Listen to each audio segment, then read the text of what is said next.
আসসালামু আলাইকুম। প্রতিভা কণ্ঠ টেলিভিশনের পক্ষ থেকে সবাইকে স্বাগতম। আপনাদের সাথে আছি আমি মোসাম্মদ জান্নাতি আক্তার।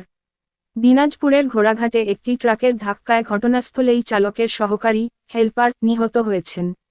দিনাজপুরের ঘোড়াঘাটে মহাসড়কের দাঁড়িয়ে থাকা একটি ট্রাকের পেছনে গাছের গুঁড়ি ও খড়ি বোঝায়। এই ঘটনায় গুরুতর আহত হয়েছেন ট্রাকের চালক।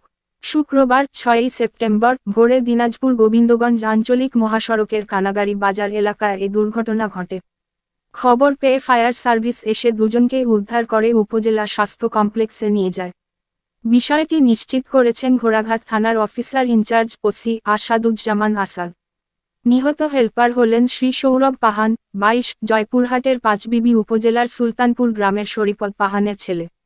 অপরদিকে আহত ট্রাক চালক হাফিজুল ইসলাম নওগাঁ সদর উপজেলার রজতপুর গ্রামের মৃত আব্দুল গাজীর ছেলে। গুরুতর আহত ট্রাক চালক হাফিজুলকে দিনাজপুর মেডিকেল কলেজ হাসপাতালে স্থানান্তর করেছে ঘোড়াঘাট উপজেলা স্বাস্থ্য কমপ্লেক্সের জরুরি বিভাগের চিকিৎসক। স্থানীয়দের বরাত দিয়ে ফায়ার সার্ভিস জানান, ভোরবেলা দিনাজপুরমুখী একটি ট্রাক কানাগাড়ি বাজারের পাশে থেমেছিল।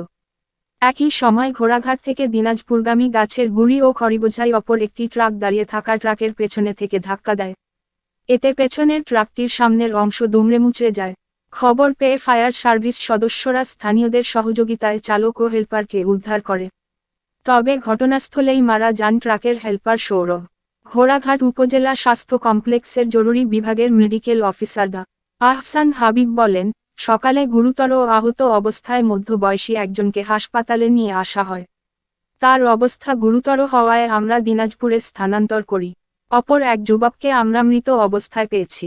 ঘোড়াঘাট থানার ভারপ্রাপ্ত কর্মকর্তা ওসি আসাদুজ্জামান আসাদ বলেন, নিহতের পরিবারকে খবর দেওয়া হয়েছে। মরদেহ হাসপাতালে রাখা হয়েছে। দাঁড়িয়ে থাকা ট্রাকটি ঘটনার পরেই পালিয়ে যায়। গুঁড়িবোঝাই ট্রাকটি আমাদের হেফাজতে আছে। এই ঘটনায় সড়ক পরিবহন আইনে নিয়মিত মামলা হবে।